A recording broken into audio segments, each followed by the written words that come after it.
Shun issues that stands against patriotic obligation to work for the interest of Nigerians. President Buhari urges new ministers. I am convinced that we can build a buoyant economy that supports inclusive growth and creates broad-based prosperity for every Nigerian. Presidential election petition court reserves judgment. Nigeria marks 3 years of polio virus-free status. So what it really means is that for the last 3 years, not a single child has been reported with paralysis due to wild polio virus. And on Good Morning Nigeria today, we shall discuss the new federal cabinet of President Muhammadu Buhari's second term. The swearing-in of new ministers by President Muhammadu Buhari and the subsequent assignment of portfolio on Wednesday, the 21st of August, kicks off the second term of the APC Next Level government in full swing. Claire? Jume, you're quite correct. Of course, it was a moment that Nigerians, had anxiously waited for so long. And like, someone said, the expectations, kept reverberating. Of course, we kept seeing fake portfolio assigned to ministers on social media. I didn't even consider that because, yes, I wait until the authentic list, you understand, comes out. But of course, the ministers are very integral to the success of the aspirations and delivery of good governance and dividends of democracy that this administration, that's the APC-led administration, has promised Nigerians. So the expectations, as we said, high. Quite high, exactly. And, interestingly, Claire, the president in the second term increased the number of ministers to 43 from the initial 36 in his first tenure. And he had explained that the expansion is to ensure effective delivery. Effective delivery indeed. And of course, during the orientation, it was also made known to them that, look, the ministers should work, to deliver the policies of government in line with the party's manifestos. Yes. That was very critical. And if we look at the portfolios, that have been assigned to the ministers, there are indications that President Muhammadu Buhari, of course, not indications now, he retained his position as the Minister of Petroleum, of course, and just as many of the returnee ministers retained their previous portfolios. We're looking at the likes of Minister of Information and Culture, Lai Mohammed. Of course, Suleiman Adamu is also back to water resources. Adamu is back to education. Rotimi Chibika Amechi, Ogbonnaya Ono, and not forgetting the Labour Minister, Dr. Chris Ngige, all of them back to their former portfolios. Claire, when we got the list of the ministers, a lot of people were saying, no, this is good, this is one of the best we have, and commendable actually. And the president also unbundled some of these ministries. For instance, power has now been separated from the former Ministry of Power Works and Housing. Apart from the portfolio, we are familiar with additional ones that have been created. For example, we now have the Ministry of Humanitarian Affairs, Disaster Management and Social Development. I think that is apt. That is Saidia Umar Farouk. The most important thing is that a new federal cabinet has been sworn in and members are expected to hit the ground running. Okay, hitting the ground running. It's indeed time for action, not words.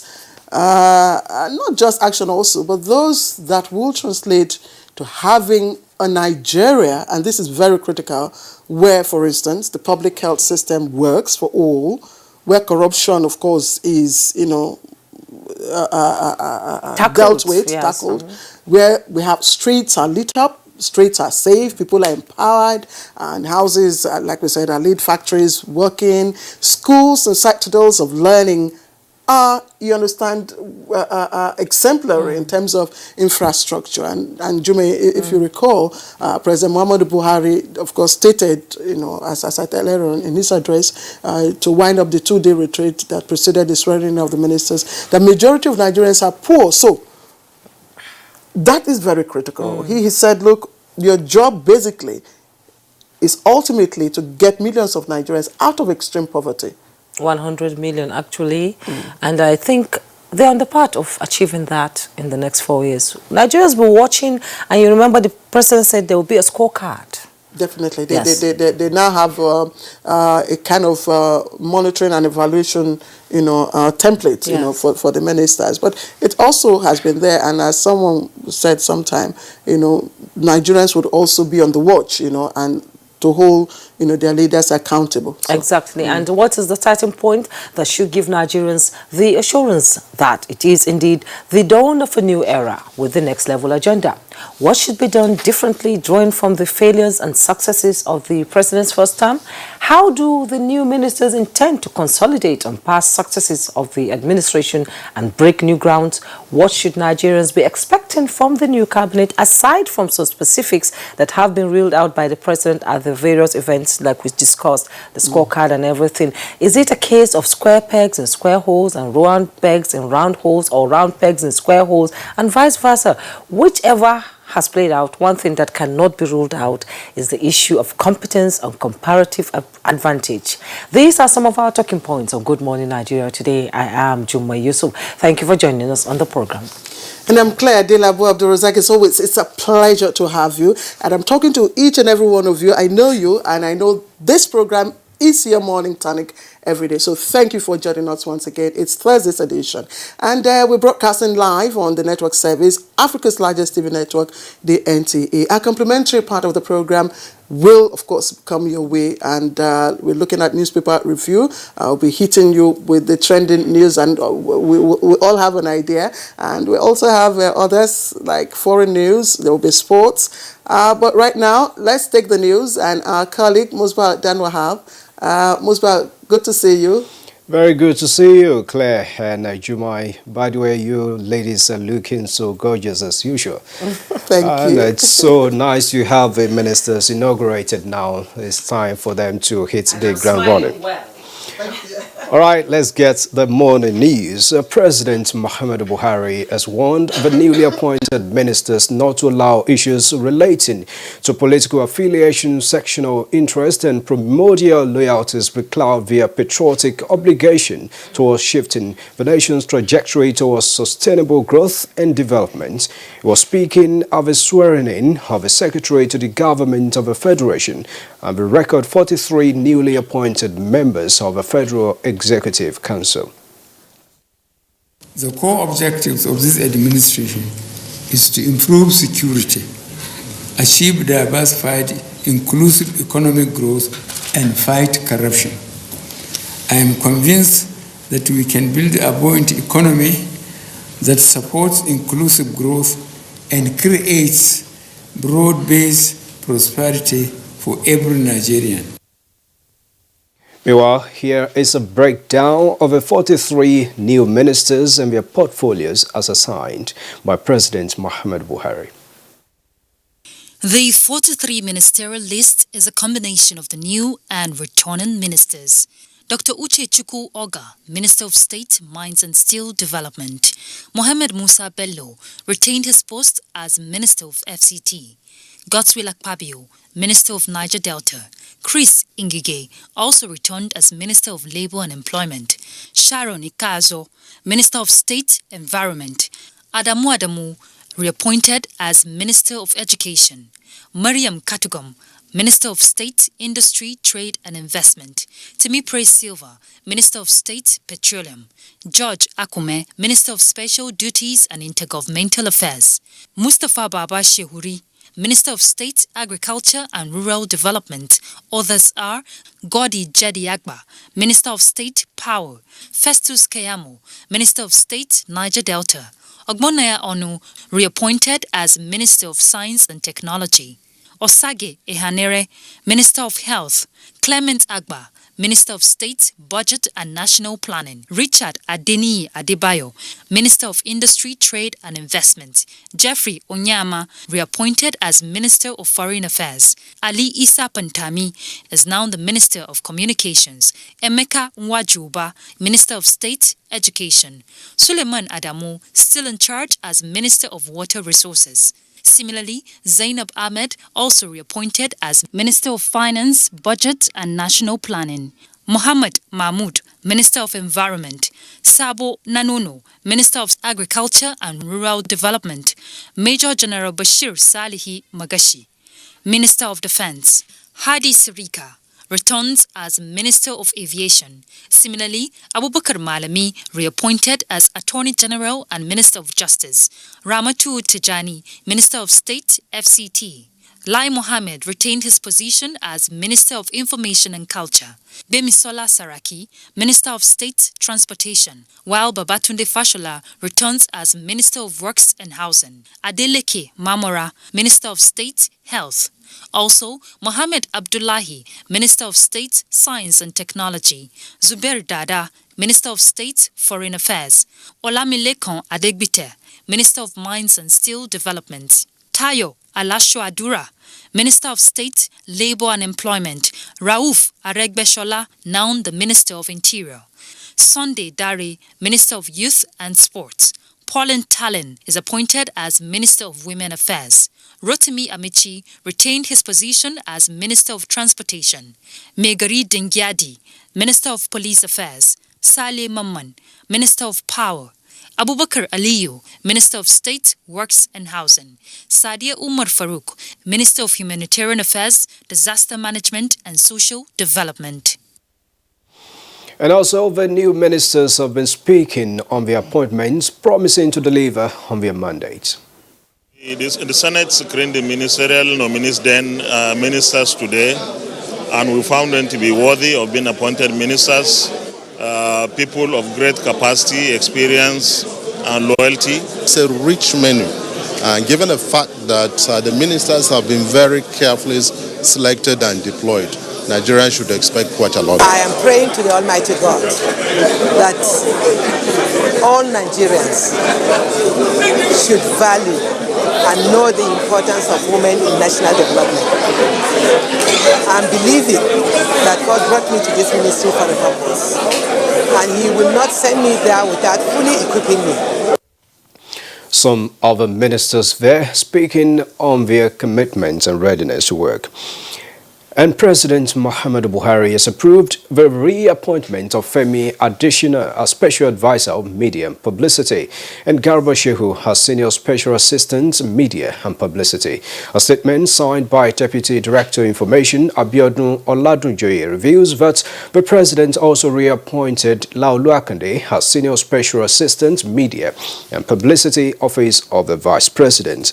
President Buhari equally retained the following appointments: Tolu Ogunlusi, Special Assistant Digital and New Media; Bashir Ahmed, Personnel Assistant New Media; Loretta Onoche, Personnel Assistant Social Media; and Nazir Bashir as Personnel Assistant Visual Documentation. Following the election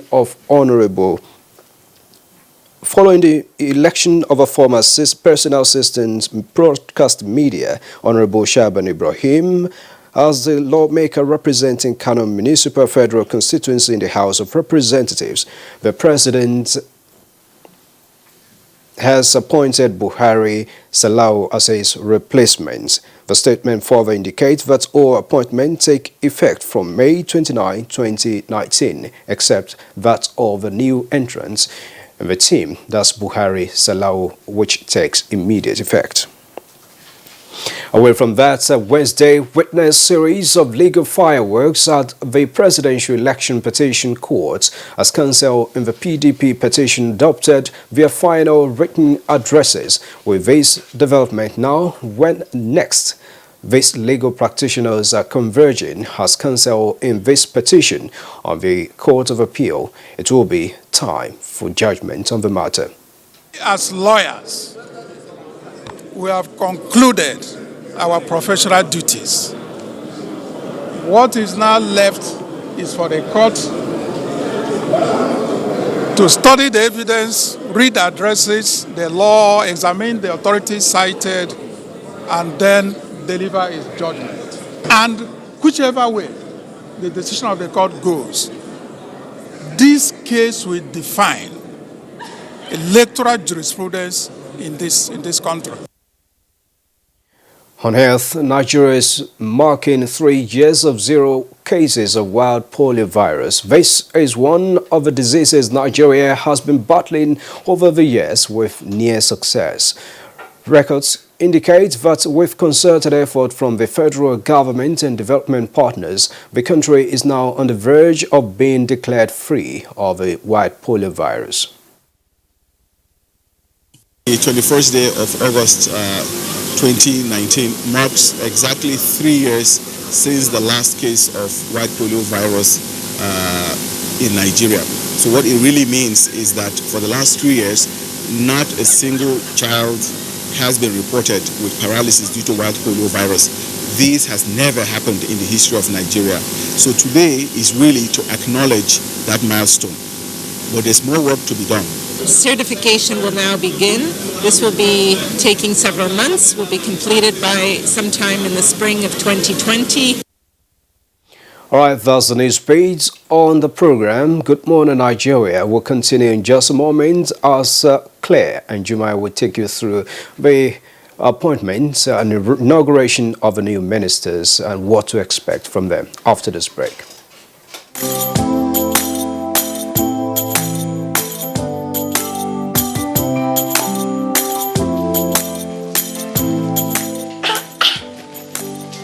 Why don't you people sell imported materials here? As beautiful as the shop is. Auntie, buying foreign goods does not help our economy. Neither does it boost local production. And the good thing is Nigerian-made products are high quality. And to make Nigeria great again, that is why I only sell made in Nigeria products. Because change begins with me. I'm convinced. Change begins with me too.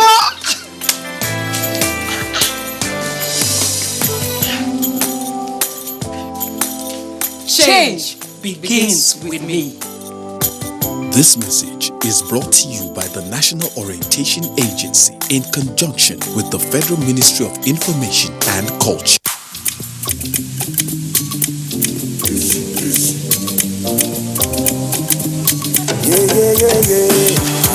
Igboro na sharp guy, Igboro na wise guy, Igboro they code everybody, Igboro they feel funky. Igboro na smart guy, anywhere he they go he they shine eye. Igboro no they slack oh, Igboro is very connected. Igboro they judge everybody, and they know they trust anybody. Igboro they look everybody like say them is suspect. Nobody wanna trust nobody, but everybody. Don't be like him. Free your mind with Airtel Smart Talk and enjoy calls to all networks at a flat rate of 11 kobo per second. 7 naira fee on the first call of the day applies. Dial *315# to join.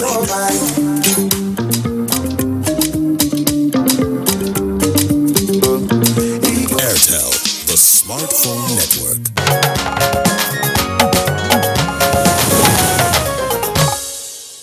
If you're just joining us, this is Good Morning Nigeria, and of course, we're broadcasting live from Abuja. The Nigerian Stock Exchange deletes 2 financial institutions from the NSE activities. Details on Business News with Chimobi Walter Naji. The 2 financial institutions delisted by the Nigerian Stock Exchange are Sky Bank and Fortis Microfinance Banks. The 2 institutions were delisted pursuant to clauses of the Rule Book of the Nigerian Stock Exchange 2015. The delisting of the companies were approved by the National Council of the Exchange in line with the exchange regulatory delisting process as a result of the revocation of their operating license by their primary regulator, the Central Bank of Nigeria. Meanwhile, as the newly appointed ministers take over their portfolios and kickstart their assigned duties, some analysts have continued to react on the expectations from the core finance and economy-based ministries in finding alternative for Nigeria's infrastructural financing and the need to harmonize the achievements of the economic recovery and growth plan for the next level agenda. We cannot rely on infrastructural financing by relying on donors' contribution. It has to be something we tackle deliberately using our own national fund or by external borrowing. So what is needed for the infrastructure sector right now, first of all, the unbundling of power works and housing, of removing power from works and housing, I think it's a good move. It shows already that it signals that the president is sensitive to what the people are saying. And that's business news for now. I'm Chimobi Walter Naji. Right, many thanks to you, Chimobi Walter Naji, for the business package. And time now to brief you on trending news stars and quite interesting ones at that. That's a newspaper review coming up next.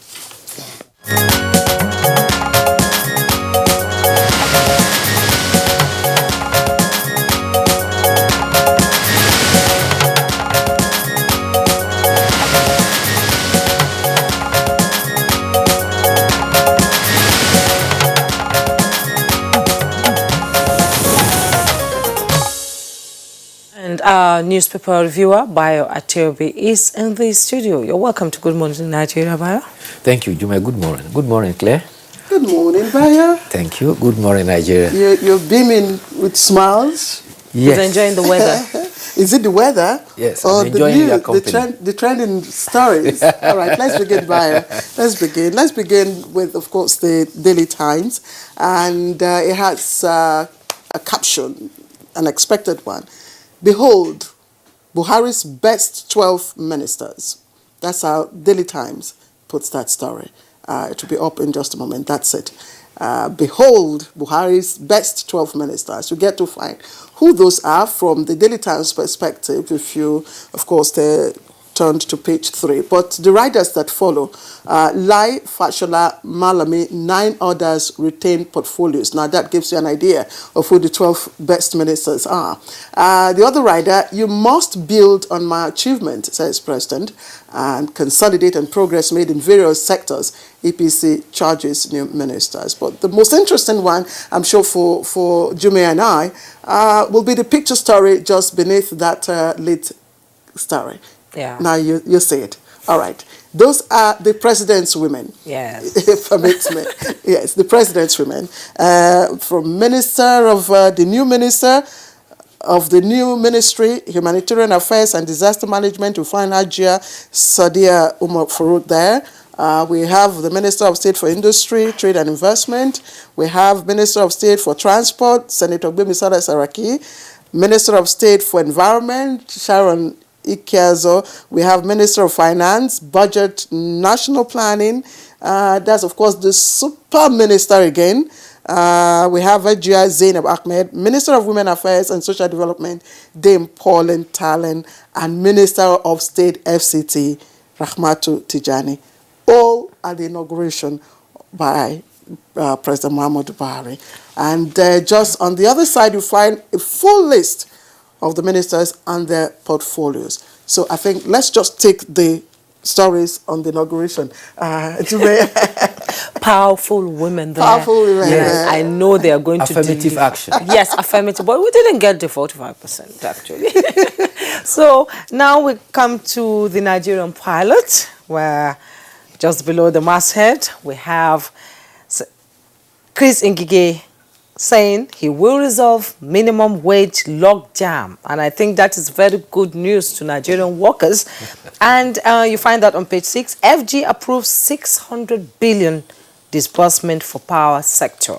Good news for Nigerian businesses and enterprises. The picture message there, Nigerian Association of Physically Challenged Persons during a protest demanding 5% employment opportunity by the Federal Civil Service Commission in Abuja, and I'm sure the new ministers will have to look into that. Next level, Buhari, 10 ministers retain portfolios. Create 5 new ministries, and says we must achieve results in the next 4 years. That's talking about the check and balance of the ministries as they progress towards 2023. And he also warns against primordial interest. At the bottom plate of the Nigerian pilot, attack us and be deported back to Nigeria. South-East governors dare Nnamdi Kanu. You find that on page 7. Thousands stranded as Nigeria closes semi-border. That's on page 8. And policemen to face murder charges for extrajudicial killings. Northern governor behind new revolution movement, Revolution Now. That's on page 11. You find details of it. And Shehu Sani loses at the tribunal. You find that all on page 5. And World Bank, African Development Bank blacklist more Nigerian companies. That's on page 38. On a sad note, that. Bayo, well, let's start. Yes, let's start off the news of the nation. Federal Executive Council has been instituted. 43 designated ministers took oath of office to uphold the 1999 Constitution of the Federal Republic of Nigeria and to also uplift their and also not allow their personal interest to overcome national interest. The President indicated that the Secretary to the Government of the Federation is to track implementation of government policies and also determine priorities. He also enjoined them to give their best and also work in harmony with permanent secretaries.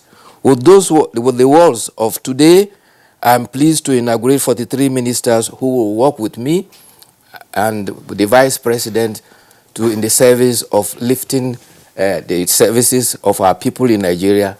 The portfolio, which has been kept close as a secret, fell from the chest of Mr. President because he had long kept it out to his chest. There were 16 ministers of state, 27 substantive ministers. 10 of them are retaining their portfolios. There are 2 ministries separated. Power has been separated from power works and housing, and aviation from transport and aviation. 3 ministries were created: special duties and intergovernmental affairs, police affairs, as well as one long one, humanitarian affairs, disaster management, and social development. In all, there were 7 female ministers. 2 of them are substantive, 5 others are ministers of state. A former minister of state has now become a substantive minister. Some of the challenges, however, are that the police now have a ministry, police affairs. Already, police has 2 constitutional bodies, Police Service Commission and the Police Council. Now you now have the police ministry, and there's a minister for police affairs. And the Inspector General of Police, constitutionally... Does the Police Service Commission remains? Yes, it's a constitutional institution. But constitutionally, the Inspector General of Police reports to the Commander-in-Chief, to the President. Now you now have a minister. Yes. I don't know. Yeah. So how does that work out? Anyway, that's part of what we shall be looking at. Yes. In the content of our discussion. Yes. All right, Bayo. Let me quickly take Daily Trust now. Other stories. Daily Trust front page. Nigerians set target as ministers get portfolios. Of course, this is now looking at it from the people's point of view. As Buhari retains petroleum, Fashola loses power ministry. That's the caption of the Daily Trust newspaper. The story is coming just below the nameplate there. Thousands flee as Boko Haram seizes Gubiu. It's on page 3. And Atiku versus Buhari, tribunal reserves judgment. It's on page 14. And TCN to split eyes 1.8 billion naira power control rooms. You can read of that on page 17. And you have a full picture story of the ministers and the president, of course, the whole cabinet, just right there on the front page. And trending stories at the bottom of the paper. Oyo Itai's retirement rejected by presidency. It's on page 6. Kanu Tribunal threatens relocation to Abuja on page 13, and Wadume arrested in own residence. That's according to his neighbors. You can find details of that on page 4. Jume. And from the Blueprint newspaper, just beside the masthead, we have African liquefied natural gas to attract $103 billion in 2019. And below the masthead, no internal rivalry. Buhari warns ministers. Unbundles ministries, create new ones. We will return to January-December budget cycle. That's coming from the Secretary to the Government of the Federation. You'll find that on page 6. And on page 33, Naira weakens amidst lower oil prices. profit taking. And then the flood sacks Maiduguri residents. That's a story that is close to my heart, and I hope they'll find succor. That's on page 15. And at inauguration, Mamman replaces Fashola as power minister. With riders, ex-Lagos governor now mans works and housing. Zainab heads finance, budget and planning. Laye Oyema Malami Ngige. Sirika retains portfolio. Sirika retains portfolio. President still petroleum minister names Sylvia Minister of State. And then the picture story there, Claire has already read it. At the bottom plate of the blueprint, Atiku server claim lie of the century. That's coming from INEC. You find that on page 15. I have faint idea of Interior Ministry. That's coming from Aregbe Sola. What Buhari told me. AGF Malami. You find that on page 5. Southwest governors sponsoring revolution now in the north. That's coming from the CNGs. So you find that on page 7. Buhari reappoints Adeshino. Shehu Akonde orders. You find that on page 5. I will be confrontational. New sports minister tells NFF others. And from the leadership newspaper, just below the masthead, we have FG to inject 600 billion into power sector. That's coming from the TCN. Who may declare Africa polio? WHO may declare Africa polio free in 2020. You find that on page 13. And high expectations as usual as ministers assume office, unveil agenda. PMB restructures ministries, and you see the pictures of our ministers there. Extrajudicial killing, army hands over dismissed personnel to police. That's on page 35. And at the very bottom of the leadership newspaper, governors meet over NIFU guidelines. That's coming from the SDGs. NAS will get 2020 budget in September. That's coming from the presidency on page 2. NSE deletes Skybank 40s. MFB, you find that on page 27. Cargoes trapped as FG closes Seme Idiroku borders. That's on the leadership newspaper. Bye. Well, let's start with the good news about Nigeria. Nigeria yesterday marked 3 years without a case of wild polio. Now, if we are able to keep this status for the next 6 months, then Nigeria will have been certified to be polio-free. And that is a very serious landmark for us to attain. Faisal Shaibu of the National Primary Healthcare Development Agency said that this will be a historical milestone. All things being equal, a certification committee will submit Nigeria's data on polio surveillance by March 2020, and that will go a long way to join the African regional certification for which the World Health Organization will now declare the continent of Africa polio-free. Just before you go, most people might not really appreciate the fact that, we have been 3 months, without, recording a single case. So could you just give us a little about the import of that? Not 3 months, 3 years. Sorry, 3 years. 3 years. 3 years. The import of that is that we were close to that. Nigeria, from 2014, for a period of 2 years, never had any polio. But unfortunately, one polio case was discovered, I think, in Mongono. Because of the insurgency, the inoculation and vaccination could not continue. And one case was discovered, and therefore, we had to begin again. So from 21st of August of 2014, we began again. And for 3 years now, we have been able to keep a clean slate. If we succeed by March, in another 6 months, then we have met the 4-year criteria required by the World Health Organization. And Nigeria will forever and ever be polio-free. Oh, that's good. That's good. So we keep our fingers crossed. Yes. Okay. Now, there was this story that you read about Wadumi. Yes. And some accounts have been emerged about how the kingpin was actually arrested. This was published in the Daily Trust. Police had been on his trail since 6th of August. He was followed up to a ghetto in the suburbs of Gezawa in Kano. A witness named Musa Idris says that Hamisu Bala, as that is his original name, his nickname is What Do You Mean, was trying to buy some goods at the plaza. 3 security men in plain clothes were outside the plaza. Other 3 followed him into the plaza pretending to be customers. Eventually, they picked him up, arrested him, and took him to a waiting car. A man said to be in front of him, to be a front for him from Ibi, was also trailed to Abuja. He was found to have withdrawn huge sums of money and was about to take it to him in Kano when he was also apprehended. He was said to have withdrawn a lot of money, and the house for which he was arrested is speculated to belong to him, because this front is responsible for buying for him houses all over the Federation, even including Abuja, and as well as vehicles and other items. That was very daring of him. They have been actually picking almost all his network of criminals. We must give thumbs up to police for that. But let's quickly look at the editorial. And today's editorial is taken from what paper now? The Punch, I think. The Punch, really. The Punch. And it's speaking to the issue of agriculture.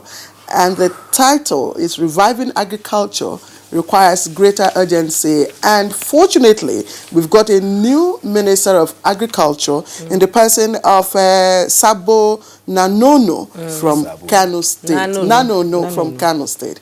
And let's look at a bit of what the editorial is talking about. Now, it said, seemingly radical moves made recently to stimulate farming signpost both the federal government's awareness of the urgency for food security and also lack of coherence and coordination in its diverse initiatives. But here is the editorial. It says the Nigeria Agribusiness Investment Activity promoted by the U.S. Agency for International Development in partnership with the FG will work with lenders to attract investments in farming. Now, this is laudable and, of course, similar project, but the government needs, however, to muster greater sense of urgency and pursue much more ambitious integrated program to achieve that. Bayo. Yes, the editorial is happening on two perspectives. First is the Nigeria Agricultural Investment Activity, which is backed by a loan support by United States with $300 million. And the editorial is saying that it should emphasize on medium and small scale enterprises, and that will go a long way to boost agriculture. The other radical initiative referred to is the pronouncement by the president that the foreign exchange should not be made available for importation of food into the country. But however, the editorial is cautioning that for the agricultural revolution, so to say, to succeed, there must be a lot of caution, and it's advising that there should be a check to ensure that agricultural extension services are provided. There should also be checked to ensure that poor execution is eliminated. There should be no intrusion of politics into this agricultural period. And the editorial is worried about the quality too, in the sense that we need to provide storage facilities for excess grains and excess crop production, so as to prevent rotting, some of them getting rotten, and also to ensure that they are preserved. There must be a means also to serve as a buffer for agriculturalists, and he says also stressing that state governments must take full advantage of this, because the large population of the unemployed are in the states, and therefore they should take advantage of this agricultural revolution to boost employment and also boost food production and occasion food sufficiency in Nigeria. All right, Bayo, thank you. And thank you for not allowing me to use my red card. I saw a black pen. Don't worry, I'm going to be coming with my red card. Or was it yellow I was using? Yes. It was yellow? It was orange. Or blue. All right, Bayo, thank you. We'll see you again tomorrow. All right. This is Good Morning Nigeria. Thank you for watching. We are still right here, but we'll be right back.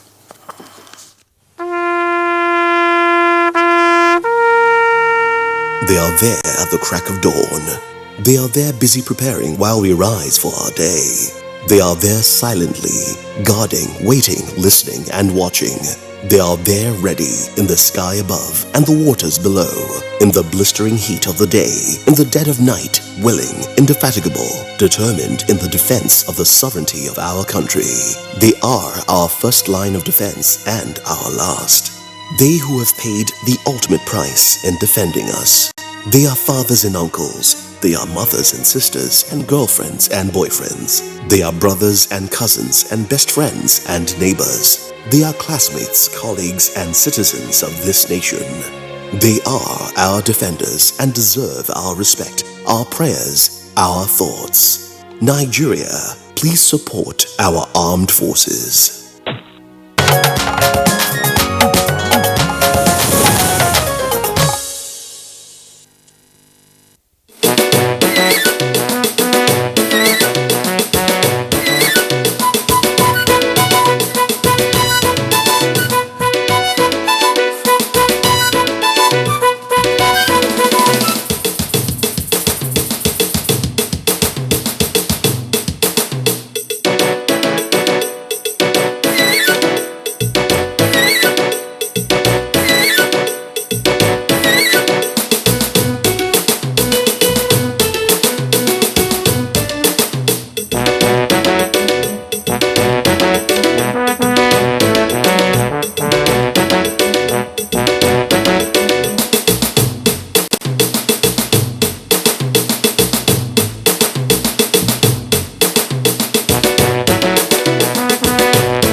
And to begin our discussion, let's take this excerpt from the President's address at the swearing-in ceremony of the new ministers, where he reeled out his expectations and those of Nigerians to the members of the new cabinet.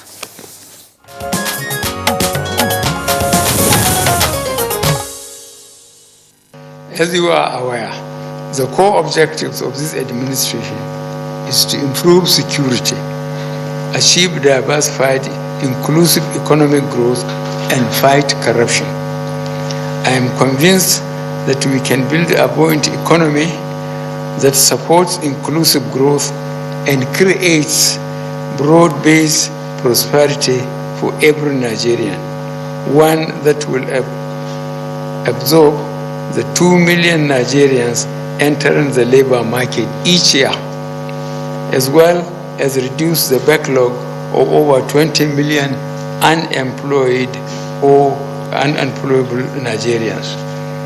We must also intensify efforts to reduce internal security threats and eliminate corruption at all levels, so as to ensure that our citizens have a safe and corruption-free environment where they can live and conduct their businesses without fear and intimidation. I am pleased to note that at the end of the retreat, we have agreed and prioritized the key strategic initiatives required to drive socio-economic growth in our country, which must be accomplished because the people of Nigeria expect nothing less from us. We have also agreed on the exploratory key performance indicators and deliverables to be achieved in the roadmap on government priorities 2019 to 2023. Distinguished ladies and gentlemen, our primary business over the next 4 years is to work together towards delivering the results that the people of Nigeria expect from us. We have a great opportunity as an administration to build on the progress already made in order to fundamentally shift Nigeria's trajectory on the path of steady growth and development. Let me also emphasize that as heads of your respective ministries and for effective implementation of your mandates, you are required to work closely with the permanent secretaries and chief executive officers of agencies under your purview. This has become necessary considering the fact that the task of moving the country to the next level requires dedication, focus, and collective efforts.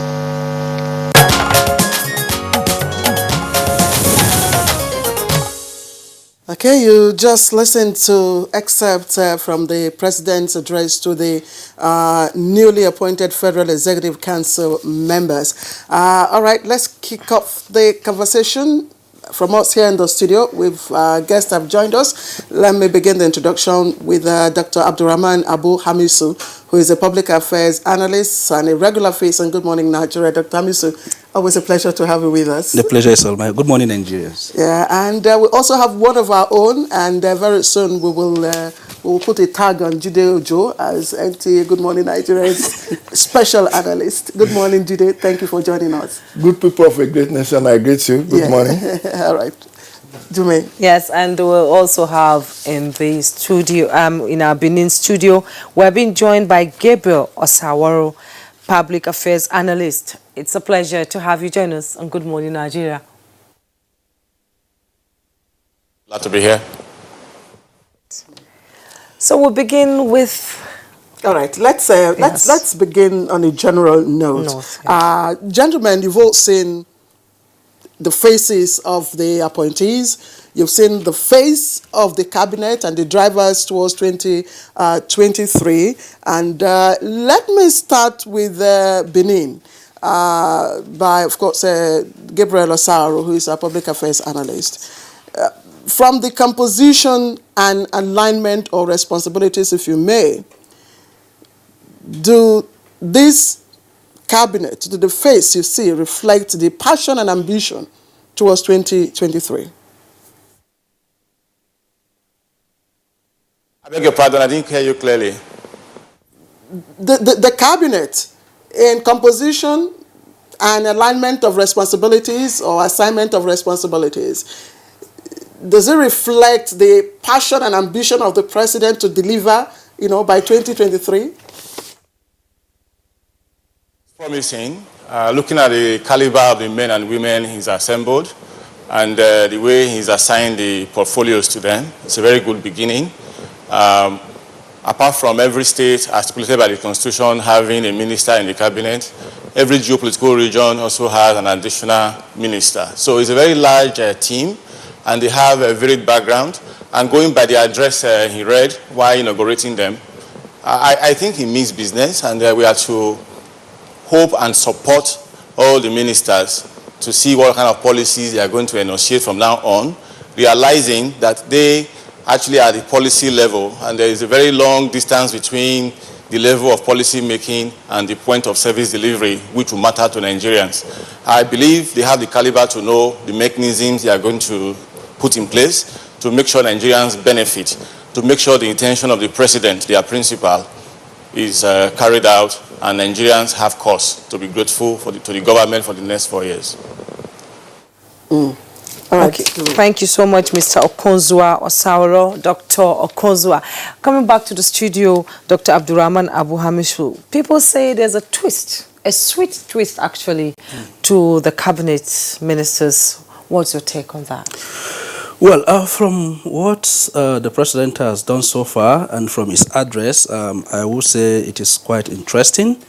Apart from the persons, the last time we focused on the nominees, we agreed on something, that it doesn't matter the degree one possesses. What is of utmost importance is the mind to assemble teams, the mind to listen to the expert, and the will to take those actions and decisions that will be beneficial to the people.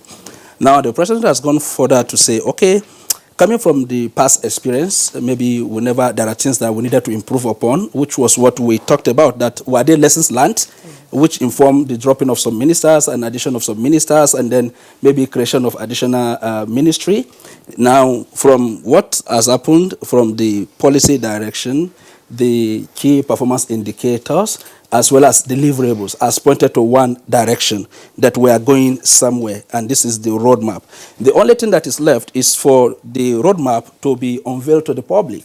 In addition to what Doctor said, that Nigerians should support the ministers, we want to know the key performance indicators. We want to know the deliverables, so that we can hold these very particular ministers accountable.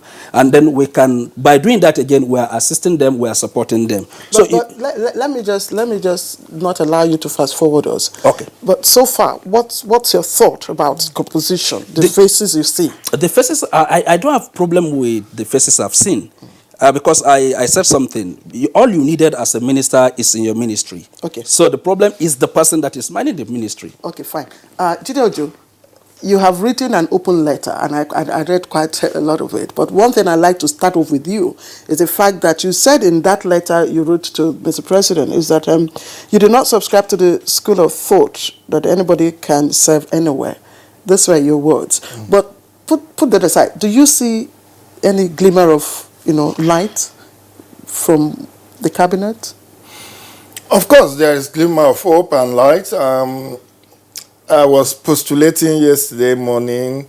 I gave a lot of advisories.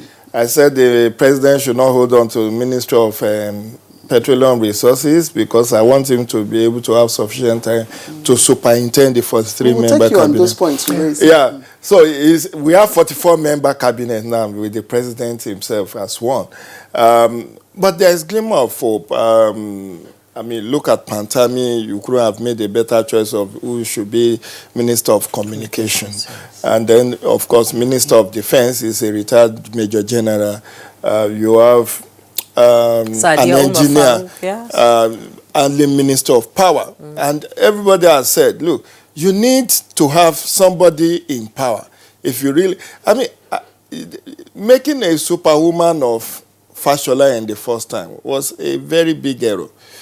The staff of that ministry will tell you that there was a divided attention. One was getting more attention than the other. The man was focusing more on power than on housing and works. Now he has his work cut out for him. I had expected that even housing would be on its own, but the president caught everybody napping, establishing a Ministry of Humanitarian Services and social disaster management and social development. We didn't see that coming. I also didn't see coming the reinstatement of Ministry of Police Affairs and Ministry of Special Duties and Intergovernmental Affairs. These are echoes from the past because we've had those under past administration where we have Minister of Intergovernmental Affairs. But it's good that at least we've reduced substantially Minister of State because he was warning that there should be no internal wrangling. Usually, when you have a substantive minister and one or two ministers of state, there is that tendency, even from the conversation of ordinary Nigerians, they say this is a junior minister. There's nothing like junior minister. But the perception is that if you are said to be a minister of state, you are more like a subordinate to the substantive, which is not so. Because each of them is representing a state, and each of them will get equal remuneration, from my own understanding. So, but the president has been able to rejig a number of things. In fact, do the needful by merging finance, national planning, and budget. So that it's within one portfolio. And you should thank him for making a woman such a super minister. He removed the super minister from a man and gave it to a woman. So that's a very good one for the women are super. And one thing of note that I noticed in the president's speech yesterday, and I quote, the president said, "We must work as a team. It demands that we know what the next person is doing.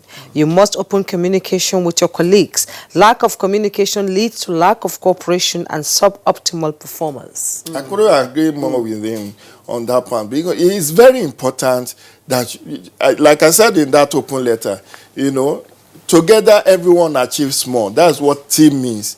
When you work as a team, you work seamlessly with your Minister of State, work seamlessly with your permanent secretary.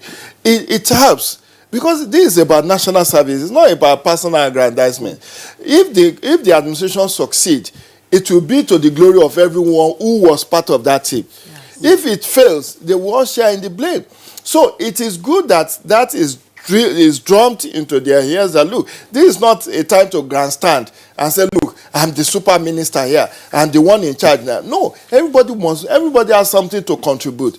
You can't discount any, even all the ministers must, I said it in that open letter, see yourself as a part of subset of a system. Yes. And everybody, because if you fail to pull your weight, it affects the entire system in terms of delivery. And every ministry matters. Every minute, look at the ingenuity of even creating that Ministry of National Disaster Management, humanitarian, because we now have that as part of our national challenge. Look at the millions of people who are in IDP camps. People need, beyond NEMA, you need to have a ministry that focuses on how to, help improve the living standard of those people who are victims of insurgency and insecurity that we have in the country. So I think the president was on point with that. Although I didn't agree with him with all the postings, Okay. so I must be sincere with you. Okay, Jide, we'll come back to that. Now that you have started talking about the unbundling and, of course, the creation of new ministries, let's bring Dr. Okonzwa from Benin. Dr. Okonzwa, I didn't know why I had to call you Gabriel in the first place, and you didn't correct me, but we do apologize for that. Let's begin with power. Now, did it come to you as a surprise that the president had to unbundle, the super ministry, that's the former Ministry of Power, Works and Housing? Because even as far back as 2017, the National Assembly, in one of their resolutions, had harped on, the unbundling of that sector. So did it come as a surprise to you? Not at all. The president was a man who was voted into office by Nigerians. So it is up to him to select whoever he is pleased with, subject to the provision of the Constitution and other laws, to make sure his mandate is well fulfilled. So if he trusted a man and believed he had to concentrate certain ministries in his hands, I think that was the kind of intention he was trying to project to Nigerians, that he took those ministries very seriously and he trusted the man and so on. Now that he's also unbundled it, maybe he's had to rethink. And just like Jide in the studio has been saying, the creation of the humanitarian ministry, I'm sorry I cannot capture the full length well at this stage. For me, means the president has been scanning his environment very well, and people have been advising him correctly, and he's also responded in a very cogent way. So, well, the ministers have just been inaugurated. We are to support them, cooperate with them at all the levels we can, and we are to hope that they will have the focus of Nigerians and then pursue the welfare of Nigerians in their respective departments. It's a good beginning. I believe every person there is fit, going by the barrel data we read about them, and we wish them well, hoping the environment will not constrain them. They will have the resources to implement whatever they have in mind, being the agents of the president. So we look forward to a good performance from all of them. And my other colleague in the studio there has talked about the key performance indices. Let's see. We just hope, as I said earlier, that the environment will be propitious, they will have the resources, and the yearnings of Nigerians will be met accordingly. Sorry, so still staying with you, Dr. Okonzwa, with power. Let's deal with the issue of power. I'm wondering, now we have the Minister of Power, Engineer Salim Maman from Taraba is the new Minister of Power, of course, and Godi Jedi Agba as the Minister of State for Power. Now, if we look at the indices, Nigeria is generating about, I'm not sure now, maybe between 5,000 to 7,000 megawatts out of about 180 million people.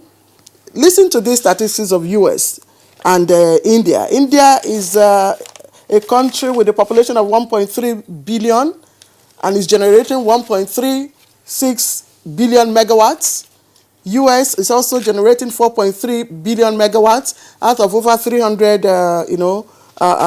people. And Nigeria is 180 and we are generating between 5,000 to 7,000. Now, with this new ministry on its own, what value do you think we're going to add?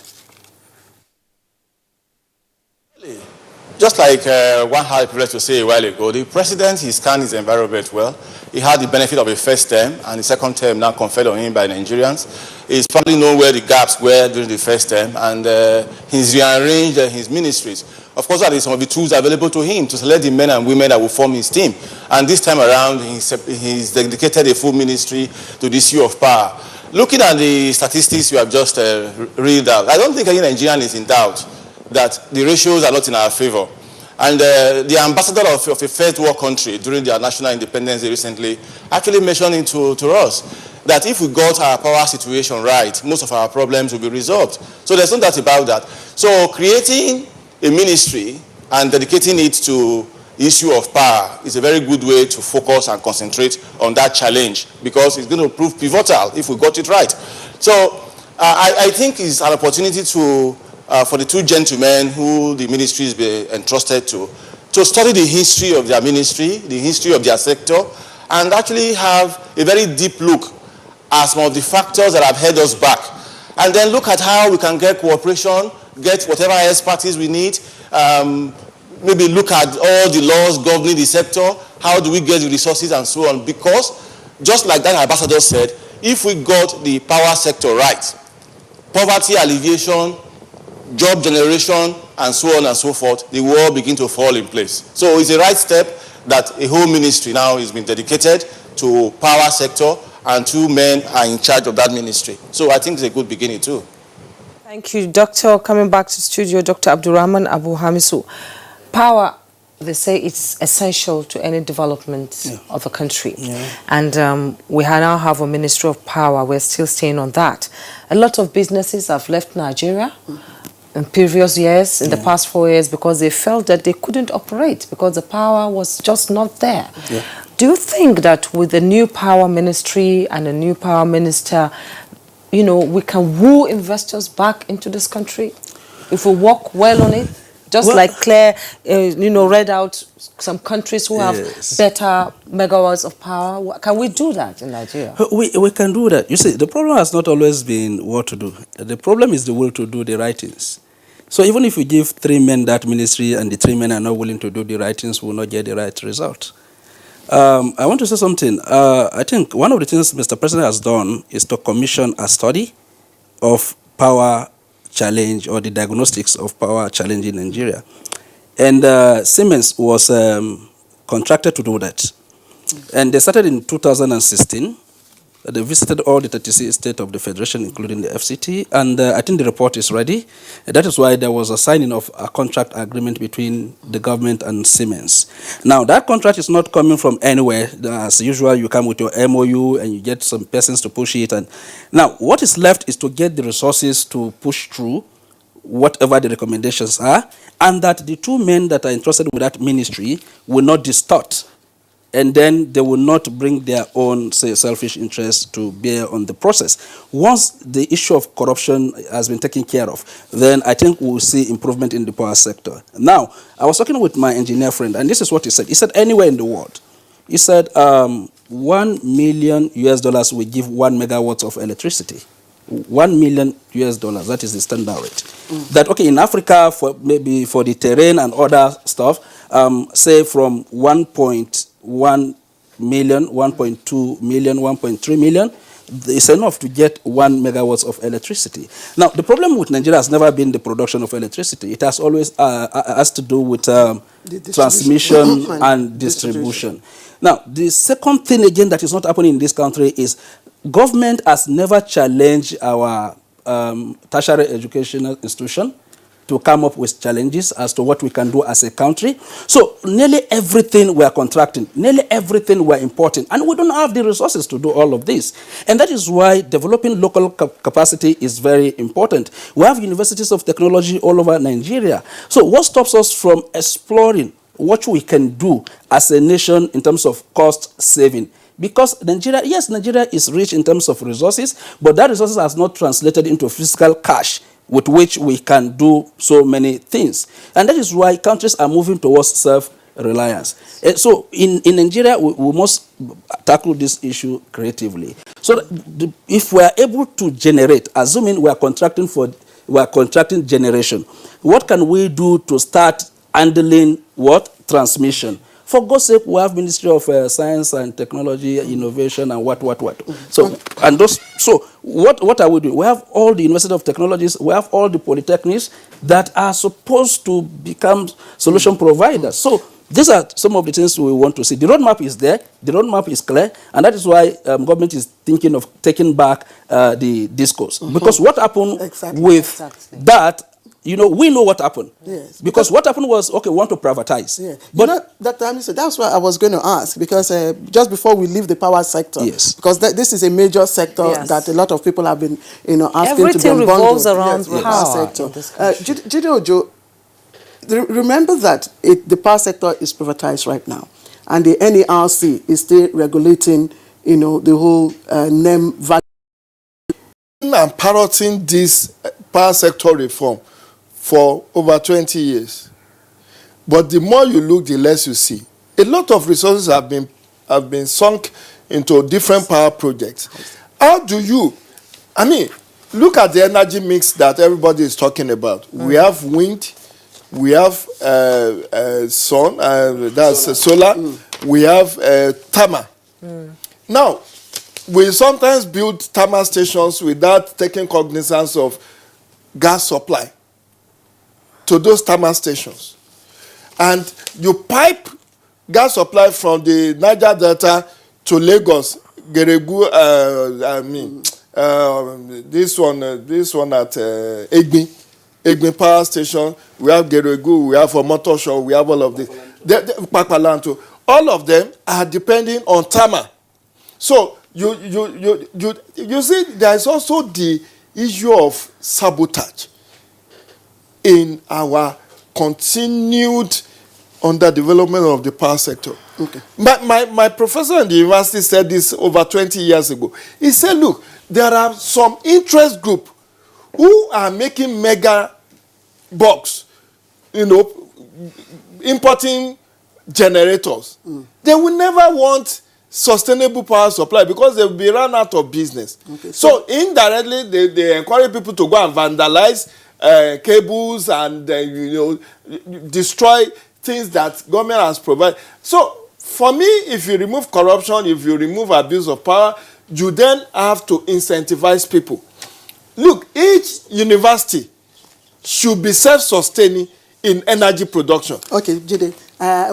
Because we have to look at other sectors too. So for you, remove corruption and energy mix. You incentivize different, like you are trying to do for the energy, like oil and gas, where you want to do modular refinery. Each university, for instance, should be able to generate power sustainably to power. If they all do that and they are off the national grid, you can see that there will be more available for domestic consumption by people.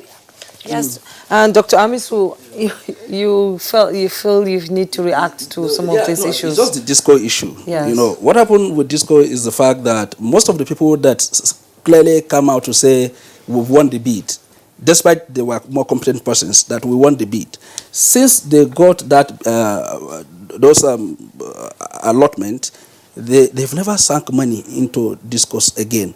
So what they're doing is estimated billings, and they're making money off the people, and there is no improvement in service delivery. I'll give you one instance.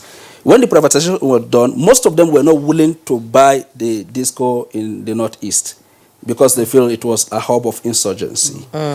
It's still being managed by government. Yeah. And those in the Northeast are getting more light than those areas that there are no insurgency. Yeah, so quickly, what should be for the new ministers now? Because these are new ministers. Yes. Engineer Salim Maman and his Minister of State for Housing, that's Abubakar Aliyu. Yes. So what should be their focus right now? Their focus is just to, there is a roadmap in place right away. Okay. Their major work is not to distort the roadmap. Okay. It's to assist Mr. President with the best of advice and then to ensure that there is sustainable funding and that those discourses should be taken back. It's not as if government should contemplate. And my reason is simple. If the insurgency-infested areas that they refuse to buy, is giving more light. What more are we talking about in terms of private management of assets? So what are we talking about? We have two templates now to compare. So the basic thing that has been happening is distortion. So for instance, you have megawatts. We have to move away from power, Dr. Amisu. Okay, let's get back to Dr. Okonzwa in Benin. You've got your next question. Yes, I would like to ask him a question based on youth empowerment and employment. We have 63 million youths out there just waiting for an opportunity to excel. And this new cabinet comes in, we have a new minister for youth and sports. What do you think she should do in ensuring that our youths are carried along in this process that we're undergoing now? The president himself said so at the inauguration still, that we have 2 million young persons entering the labor market yearly. We have to find a way to receive them to the labor market profitably and the rest of it. To care for the young persons of the country will go beyond job provision alone. The way we educate them, the way we care for them if they are ill, the general environment we create for them. So it's actually beyond the Minister for Youth. But he can actually drive the agenda. Just like the president himself said that there should be communication, there should be collaboration amongst his ministers. The Minister of Youth, for instance, has a lot to do with the Minister of Education. We have a lot of our young persons, depending on the cutoff, in the primary schools, secondary schools, universities, the national youth service, and so on and so forth. So it's to create an environment for them to emerge as useful citizens, both to the country and to themselves, citizens who will be of high quality that we can entrust this nation to in the future. I think that will be the task of any Minister of Youth Affairs. All right, Doc, let's come back to Jide. The housing deficit is still very, very high. Very high. Now, Babatunde Fashola is the Minister for Works and Housing. And Abubakar Aliyu Yobe, is Minister of State for Works and Housing.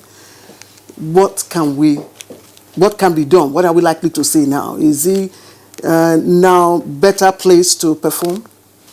Well, it's a debatable issue when we say we have 17 million housing deficit and all of that, and government is trying to build homes for people.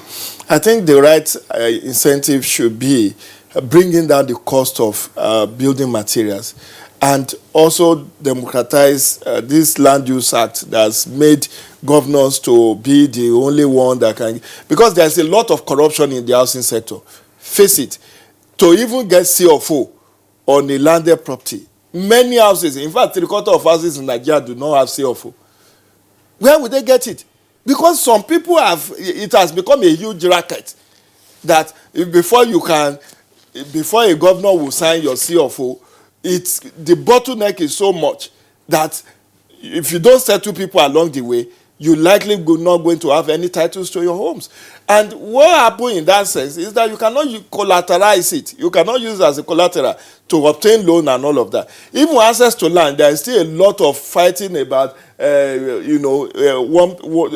one plot of land being sold to multiple individuals. And if you say government should be the one to build those 17 million houses that are in deficit, according to estimate, where would the resources for that come from? Even if you have that resource, how then do you ensure that the process is also not fraught with corruption, that people who are already who are not in need of those houses are still not the one that will end up with it and then inflate the price in selling off? Because what we have seen, even with shopping malls and all, when other local government or state builds shopping malls and all, and said they are letting it out, government will be very considerate, giving it out as rock bottom price. But some people will buy more than one. Some will buy 10, 15, 20 and start reselling at the prevailing market price, making huge profit out of it. So for me, yes, we have, and when you talk of housing deficit, it's also skewed.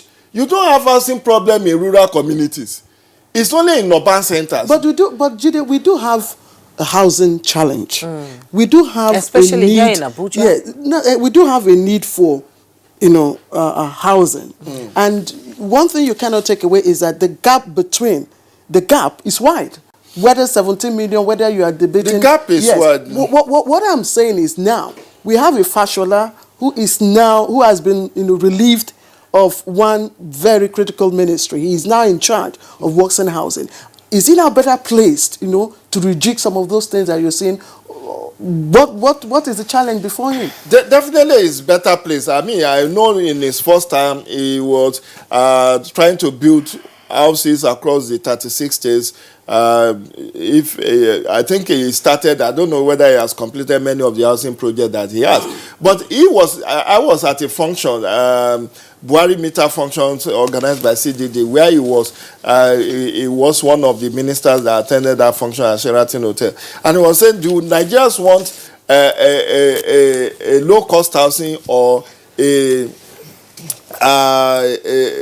what was the alternative that he was projecting? Because the building materials are not cheap. Now you want low-cost housing. One bedroom flat that will go for maybe 500,000, you buy it up. Where is that? When you look at the cost of building materials, which many of them are imported, they are not produced locally. So at the end of the day, if government were to build those houses, government would run it at a loss, unless if you want to subsidize. And like I tried to paint the picture, you build a 3-bedroom for maybe 15 million. And the low-cost people, ordinary people, that middle income earners, that you want them to have advantage of that, cannot afford it. And the mortgage system in Nigeria is not working. What I would have expected is to make the mortgage system work, so that people can have high moratorium on, if you decide to go for 3-bedroom government apartment, you have like 10-15 years to pay back. Not that you have to put cash down for you to be able to take. I mean, that was what was done to many of the housing estates. This Game Village, this Festac, Jakonde estates in Lagos. You have longer period to pay.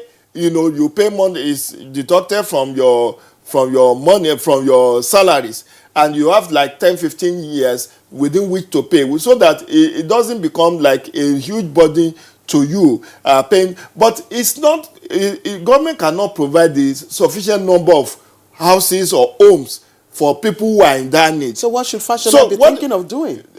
There are different models that can be done. Like I said, if you can find a way of bringing down the cost of building materials and get people access to land in a seamless way that, everything is not bureaucratized, you can get genuine land that they will not say is government land 10, 5, 15 years after you built on it. They say, you have built on government property, and then you come and carry your house, and then it becomes a problem. That's what we have seen with many, because there is even no sensitization about which one is government land that is not already in use, and maybe it's for future government projects. So people go and buy from so-called people who have already been compensated, and then 5 to 10 years after they have built homes, the government comes to recover its own land. So there is a lot that needs to be done, a lot of sensitization, a lot of, how to ensure that you bring down the cost of building materials in such a manner that people of low income can afford to build. And then you also regulate the standards, because the building cost is not respected in Nigeria. Okay. We have a lot of challenge. People just build on drainages. People get all manner of people build on road areas that are. So you need to do a lot of that, but it needs the coordination and support of state government and local government. Okay. You cannot do it alone from Abuja. You can't legislate that. Thankfully, housing is not on the exclusive legislative, it's under the concurrent list. So you need to carry the states along. So we'll now move from housing to health. Sorry, before you move. Okay. Dr. Hamisu, I remember we hosted the minister, talking about Fashola on these programs, during the last term. Yes. And he did hint on the fact that he was trying to address the issue of mortgage you talked about. So from your perspective, what would be your advice to him now to be able to address the housing challenge that we have at the moment? You see, there are so many factors. There is one critical factor that my friend Jojo did not touch on. It has to do with the income of the working class. Yes. In a situation whereby everybody is a local government unto his or herself, you generate your own power, you take care of your own health, you pay tuition fee, transportation is not cheap. At the end of it all, your money goes into what? Servicing your basic needs. So how do you go to approach mortgage bank to give you But what is the role of the mortgage bank? So now you see, now what has happened? You see, under Federal Housing Authority, what happened? People contributed money. Up to this point, they don't even know where their monies are. Yes. Now the issue of trust is very key in every system. Now let us take what Lee Kuan Yew did to solve housing problem in Singapore. There was a pool of money, this contributory health insurance scheme, NHIS, just the one we have here. He started it in Singapore. But because the income was increasing, because the economy was becoming buoyant and the people were earning, health issues were no longer coming. So people don't really depend on these savings because of hygiene has improved. So health has decreased. So he picked funding from that very particular contribution, and then he put it into the housing sector, very affordable houses, and he sensitized the people to say we are transforming. So you need to leave your mud houses and what, and come to these buildings. It's affordable. Your income can take it. You have like 5 to 10, 15 years to pay, and then you are comfortable because your income can take it. There is trust. If you contribute 10 naira, it reflects on your account. But where you contribute money, it takes you like 1 year before you find your file. You have to bribe a lot of persons before they could even say they've seen your file. Okay, how much have I contributed? They will tell you, come today, come tomorrow. And then at the end of it all, you just say, I leave them to God. And tomorrow somebody comes and says, please, come and put your money into this housing project. Who will do that? So, and that is why Nigerians are desperate to build. And then if you go to the suburb, you see all manner of houses. Some, they can't pass for store. And somebody will tell you, well, since I'm not paying rent, I'm okay. So, the first thing is trust. The second thing is innovative thinking. I had cause to interrogate my friend. He has money. He's a contractor. Why are you not keen into the housing program for the state? He said, no, it is not lucrative. Because by the time I spend my money to build the houses, the price federal government is saying we should sell these houses cannot really give me back my money, and I will make profit. Okay, finally for you, can you now give a word of advice to the minister and the new minister of state? To the new minister of state, honestly, they know what they need to do. It's the will to do them. The first thing they need to do is not to give one person monopoly to be importing zinc or say cement. We need creative ways to do things. And what can we do as a nation? We have all the agencies of government that are into, let me give you one problem we have in this country. Ministry of Science and Technology Innovation has the mandate to produce only prototypes. They can't produce for sales because the act said to them, you can only produce prototypes. So they produce prototypes and they keep it on the shelf. Now, can't we challenge them to start coming out with innovative ways of sourcing building materials locally, and then we have our houses built at a cheaper rate because they have the mandate to do so. So that those things that are on the shelf can become consumables for Nigerians. So the act establishing that very particular institution is supposed to be amended. And lastly, I want to say something to what my friend said about Ministry of Youth and Sport. I find that name very, very inconvenient as far as I'm concerned. Why? Nigerian youth are not for sports alone. We have creative Nigerian youth. For instance, there is this creativity industry financing scheme. Now, it's meant to harness the talent of Nigerians. But most Nigerian youth don't even know about this very particular. So you reduce a whole ministry of youth. Assuming we say, okay, Ministry of Youth, right? Not youth and sport development, which means just sport. And we don't even have sport academies all over the country that is even grooming our young persons to be hired abroad at a fee that Nigeria can make substantial amount of money. So the Ministry of Youth revolves around two things, youth and NYSC, and that ends it. That ends it. So now that the minister so there has should be been a change. appointed, yes, what change are you envisaging? My change, if you say Ministry of Youth and say youth and creativity or youth and national development, now every initiative that you have on youth will go to that very particular ministry. And any youth, for instance, I was watching online, Channels Television did a documentary of a young man in, Anambra, that invented a generator that is using water.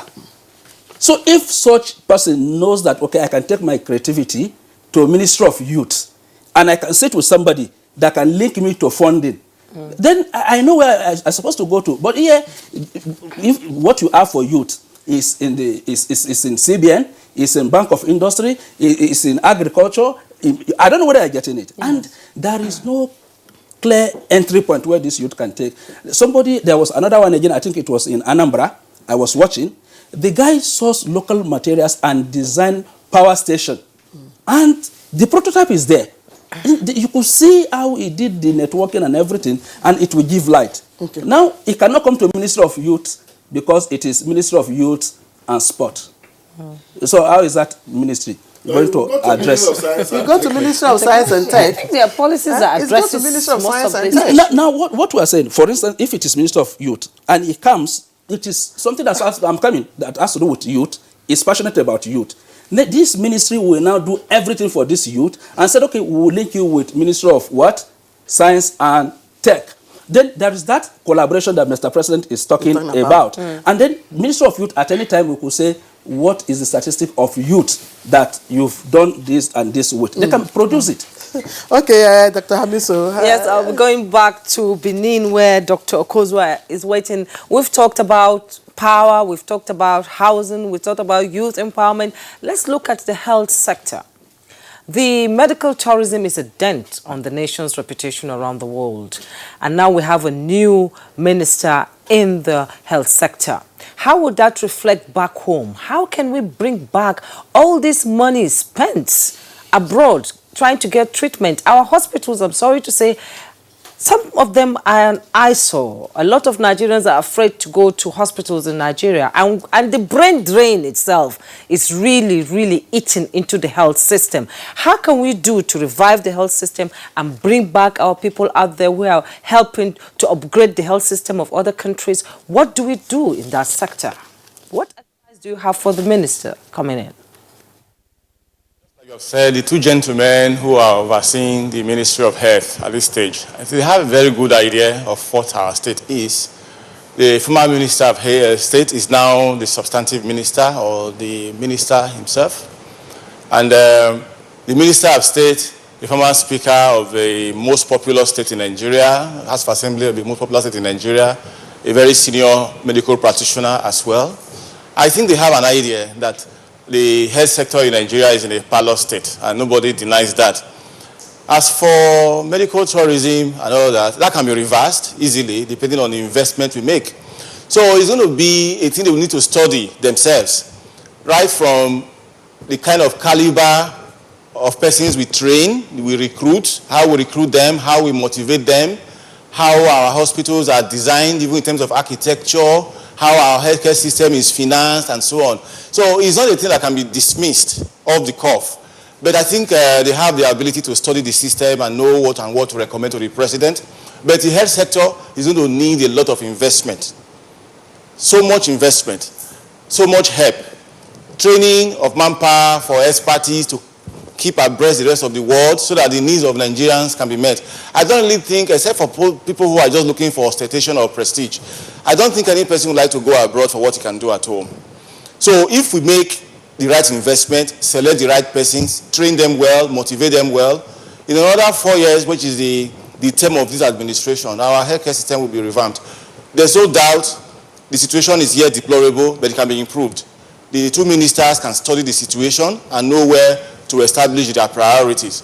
I believe the challenges in our health sector can be met, and the people we have entrusted the ministry to can do it. Thank you, Dr. Okonzwa there. Of course, Dr.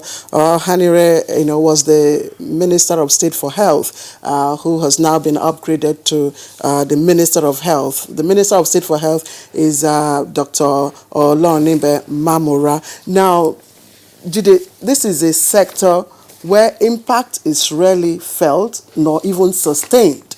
In terms of universal health coverage, countries within the group, known as D8, these are, developing countries, or middle-income countries, are doing as much as over 90% in terms of universal health coverage. I'm not even sure what percentage Nigeria is doing. In fact, very, very, very low.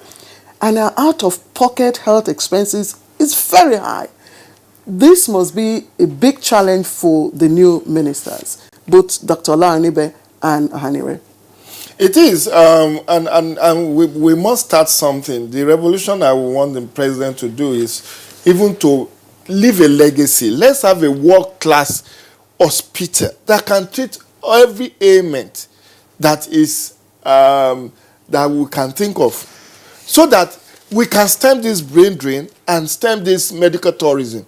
And the president should start and make himself, that global icon that we want to see. Because when he goes to UK for his medical attention, it's not sending the right signal.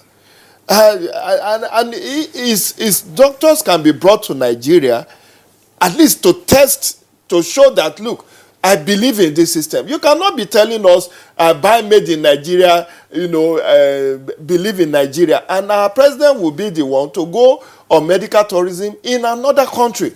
Look at what happened with Zakzaki now. He has to go to India for his medical attention. That's nonsensical. We need to have, at least, even if it means public-private partnership. It is not that one cannot seek medical, help outside for very complex, cases. Yes, but let's be part of the global community. Fidel Castro was terminally ill in Cuba. He never went outside of Cuba to seek help elsewhere. You won't see an Israeli prime minister going to US to seek medical attention. That should be our culture. I'm not sure an Indian prime minister will come to South Africa or go to Egypt. Because it's about national prestige. It's about it's about our country that, look, we can do it. And it's about believing the system. Because if you don't fix it, and I know that our time is running, but I also must say this. There is need for better coordination among the three tiers of government in order to revive our decaying healthcare, like the primary healthcare centers. That's where it starts from. The primary healthcare centers are almost non-existent. So how can we jack up the health insurance? Health insurance is to incentivize people, not only government workers, to be part of the health insurance. You need to take it to the market squares. Let the market people know that through their cooperative, they can also buy into the health insurance scheme. So that, and you need to explain to them the benefit, cost-benefit analysis. Look, all these out-of-pocket expenses we are doing is not helping you. What if you don't have money and you fall sick? Well, instead of going to faith clinics and going to herbal centers, you can, with that money, or you can still access. So when people know the advantages, they will be able to join. But that sensitization has not really taken. And there is a lot of trouble, a lot of infighting, a lot of challenges with national health insurance scheme all over the last 4 years, with the leadership problem that they have, and also the fight with the HMOs, health management organizations, about service delivery and all of that. Until when we fix that, if you fix that and you make the HMO and the value chain to work optimally, so that people start seeing the benefit, that look, even when I have ailment, with that money on me, I can still access healthcare.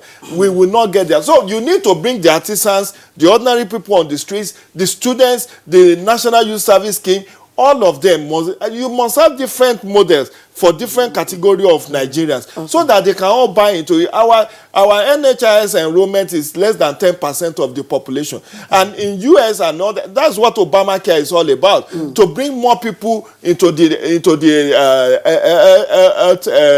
health services. So we need to think out of the box and see that, look, health is wealth. And for me, our leaders should set the pace. No governor should be traveling abroad for medical care. Okay. Let them fix the problem that we have at home. Okay, Dr. Hamiso, infrastructure is critical, but also financing models. Yes. Like I said, out of pocket is very high. Yeah. And we have seen the, what would I say, the NHIS, how effective NHIS is. In fact, a lot of people are not covered within the scheme.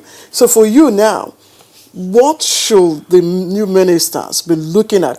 How should they begin to rejig that sector so that we'll attain, because universal health coverage is very critical. Yes. We are yet to do 0.5% of coverage. Yeah, I think let me begin with this. I agree with my friend Jide Ojo that the problem of health sector in Nigeria has to do with corruption. But he highlighted some, but he didn't touch on the fundamental one. Now, the health practitioners, by the law in Nigeria, they are allowed to practice outside the normal government office they are operating. Now, this has led to a situation. There is a deliberate killing of government hospitals in favor of private hospitals that are being operated by these same doctors. So, for instance, you have scanning to do, and they will tell you the scanning machine in the hospital is bad. And then they refer you to their own hospital. So government hospital scanning is, say, 300 naira. Theirs is 2,000 naira. Now, that dovetails into even what the HMOs are charging. Part of the issue that led to the infighting you talked about was, what should be the first thing that we're supposed to do?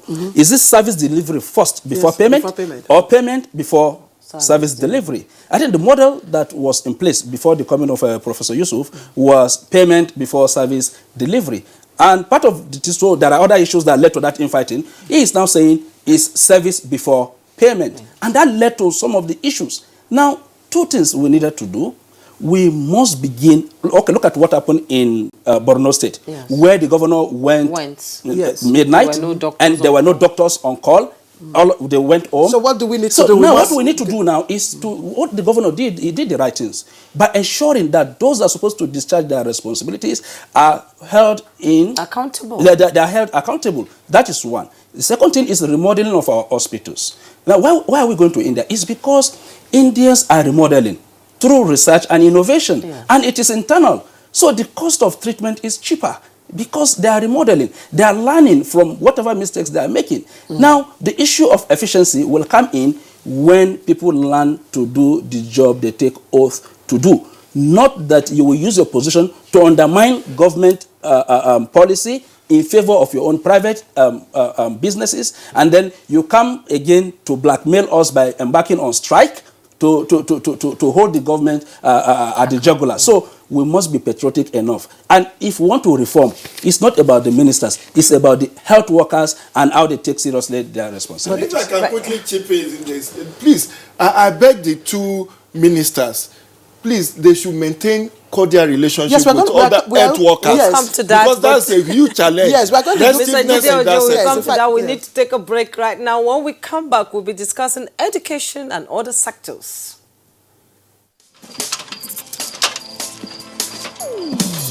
Oh boy, climb this thing now. No be only to connect lights. Come you and yourself now. Now wow.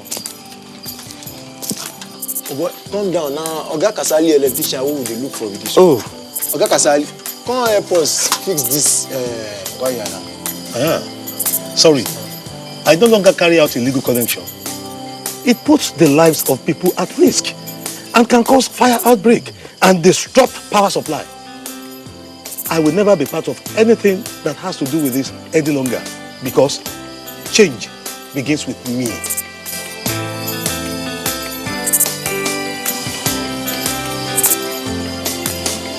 Oh boy, letting him talk makes sense. Oh boy, we could carry this ladder from off. This message is brought to you by the National Orientation Agency in conjunction with the Federal Ministry of Information and Culture.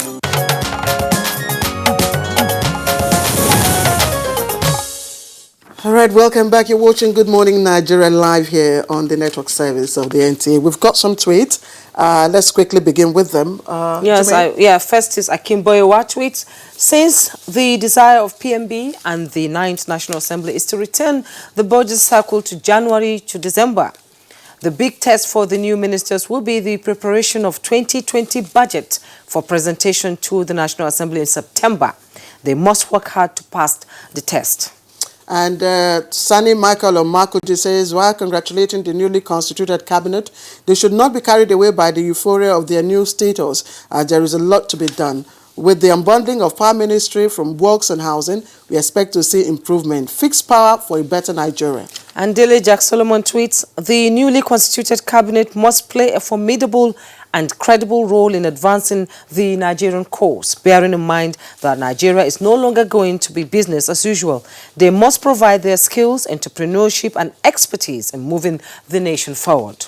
Bala Amos tweets, much work awaits Minister of Defense, Interior and Police Affairs looking at the security challenges in the country. We hope they will perform as expected. And Titus Monday Knock tweets, the tax ahead would be enormous for the new ministers, but they should strive to make Nigeria great again. Job creation from our team for our teeming youth, industrialization, tackling insecurity, fixing the transportation sector, and above all, Akejo Lagbejo, at this stage, they all need the support of Nigerians to drive the vision of Mr. President, which is to give us a future. Specifically, the civil service must respond positively to improve the quality of service to make the job easier for their incoming ministers. And Mike Anyako tweets, big congratulations to our newly sworn-in ministers. Congratulations also to PMB and all Nigerians. The tasks ahead are enormous, but they are achievable. The ministers must work as a team and never be pessimistic to achieve just success. They must carry their permanent secretaries along to avoid internal conflicts. And Alpha C, newly constituted Federal Executive Council, should be focused, forthright, shun corruption, and borrow a leaf from President Buhari, who stands against corruption tendencies and not in doubt, knowing fully well that a lot is expected of them in view of numerous challenges facing the nation. And Abraham Kolo tweets, I congratulate them, but there is no time for foot dragging. Nigerians are hungry and angry. They should know that positive action is needed for them to leapfrog out of their country. All right. And still from Badamasi Adamu, I wish to congratulate the FCT Minister for his reappointment and the Minister of State too. I urge them to focus more on the development of the settler towns of the FCT and the evils of unemployment and poverty. And Adekunle tweets, I wish them the best in their entire endeavors. Nigerians are expecting good from them because many Nigerians are in abject condition, and they should have it in their mind that whatever they do for the masses, it will surely get back to them by God's grace. All right, thank you all of you for your tweets. We've got so much more, but little time to address all the, of course, ministries that we've got. But Dr. Kanzwa, quickly speak to the issue of the new ministries, specifically the Ministry of Humanitarian Affairs, the Ministry of Special Duties and International Affairs, as well as the Ministry of Police Affairs. Ministry of Special duties will create room for flexibility. Not many things can be captured structurally. So that may be where the president is thinking of being able to respond to things the way they emerge. And the Ministry of Humanitarian Affairs, for me, I think that is my best of the lot. We have a lot of problems across the country, just like Jide said. We have IDPs, we have natural disasters, and so on. So we need to also put our national power behind our citizens who are in dire straits in those situations currently.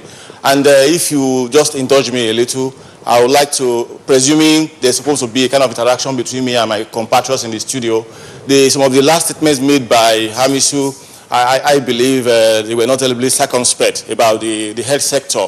The issue of some health practitioners diverting clients here and there is very, very minuscule. The challenge we have in the health sector is momentous. We need a huge investment. We need to do a detailed study of how we are going to proceed.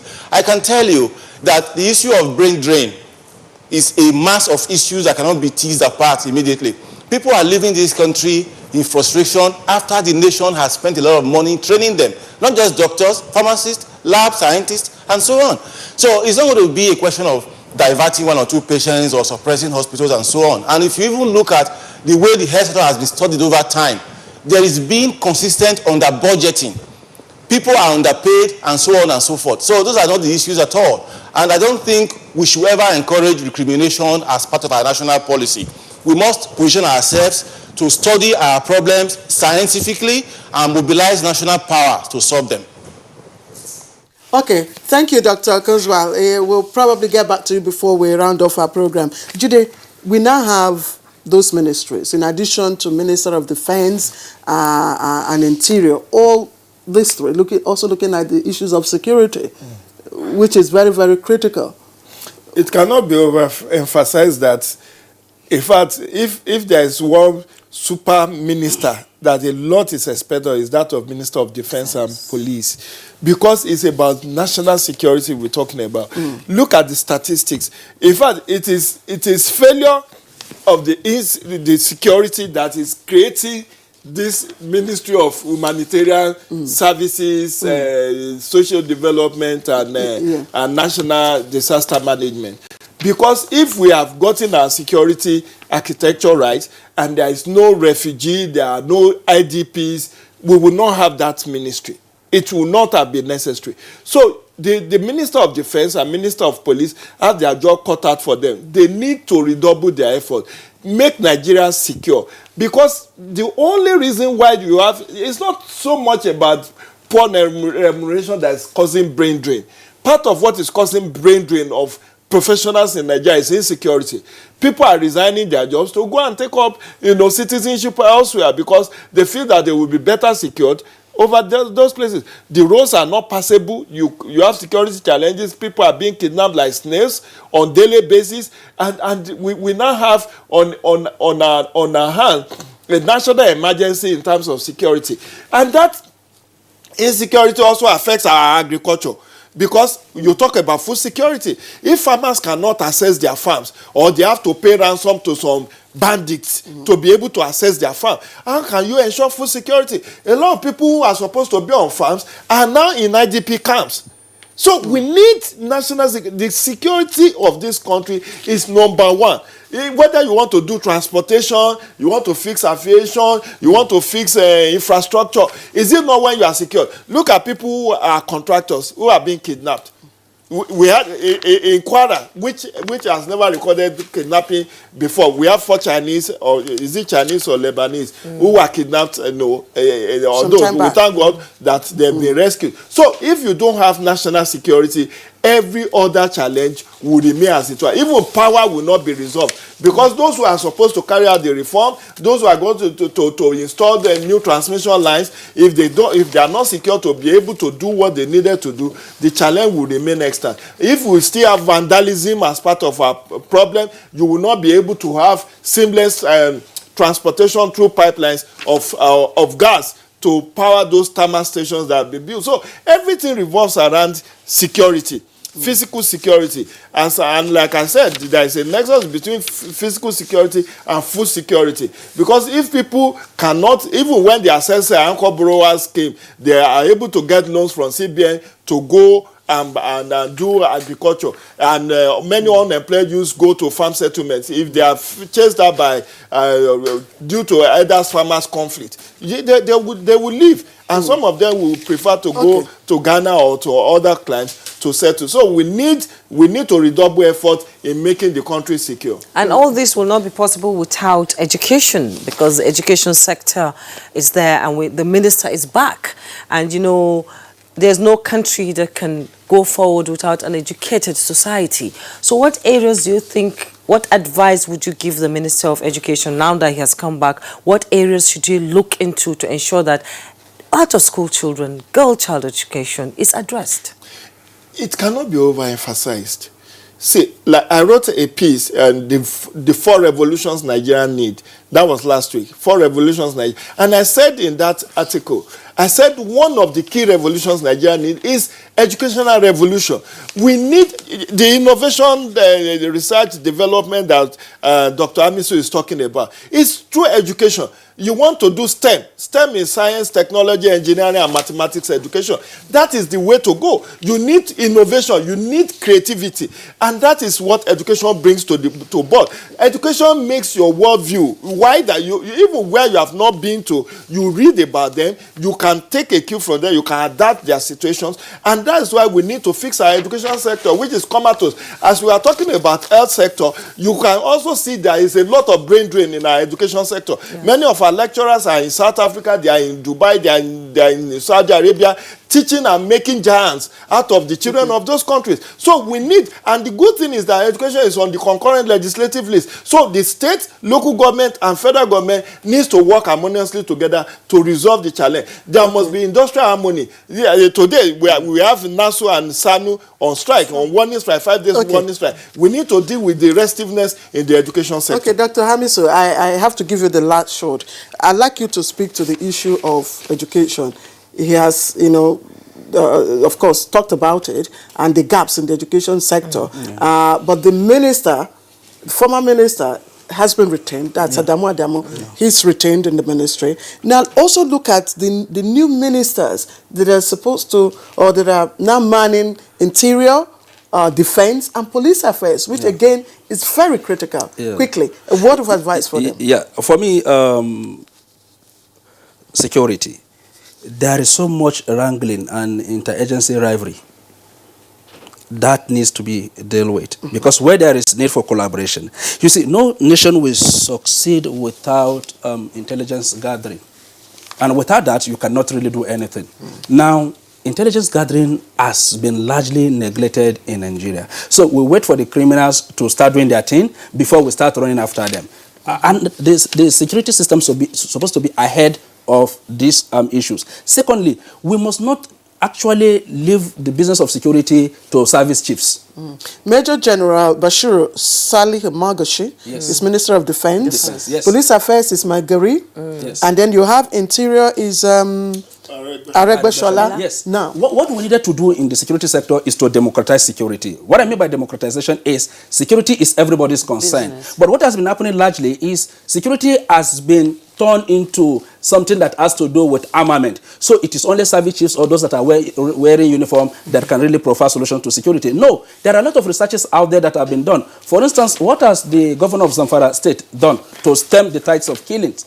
He realizes that there are some of the traditional rulers that are complicit. What will be the first step for them? Yeah, what he did is to depose them. He has been deposing those of them that has been caught. Some of the malams that have been caught to be supporting the bandit, he is dealing with them. And that is stemming the tides. So you could see the action of one governor having ripple effect in terms of stemming security. Instead of shouting that federal government is not doing anything, when it is the responsibility of the state government or the local government chairman to act. So Dr. Hamis, what are you telling us? What I'm telling us is there must be collaboration among board, and interagency rivalry must be dealt with so that tough war will be reduced. Everyone wants to claim credit. The second thing, again, let me go to education briefly. Our education curriculum has to change across board. From, you see, if you take our social sciences, for instance, and that's why when you bring people to the studio, the first thing they will do is when you're talking with them, they will say, for instance, in America, for instance, in Canada. By the time they're coming back to studio, the program is done. Nobody is referring to Nigeria because our educational curriculum has taught us that whatever we have here is bad. So we need to learn what is good from elsewhere before we can now do what? Replicate in Nigeria. Now, those societies that are growing, their educational system is structured to support all the sectors of the economy, the security, and so on and so forth. So I'm expecting that as soon as Mala Adamu gets back to work, he should be able to call our teachers together to review our curriculum to support the development that Mr. President wants to see come to fruition in Nigeria. And then lastly, they should challenge our expert. For instance, you have somebody who is a civil engineer. Is there lying on the street? Is there in the classroom? He has a lot of researches that he can give to federal government that will generate a lot of ideas. This government has not tapped seriously into our educational system to see what we can offer. Thank you so much. We're running out of time, actually. We've run out of time, actually. Yes, we've run out of time. We cannot go to Benin, but we thank you, Dr. Okozua. Osaoro, Public Affairs Analyst. It's been a pleasure. Thank you for your insightful contribution. And back here in our studio, we thank Abdurrahman Abu Hamisu, Doctor, Public Affairs Analyst. Thank you so much. Thank you. And our usual Jide Ojo, Public Affairs Analyst also. It's been a pleasure. Thanks for having me, Julia. Thank you so much. Claire. And now we go to the sports update.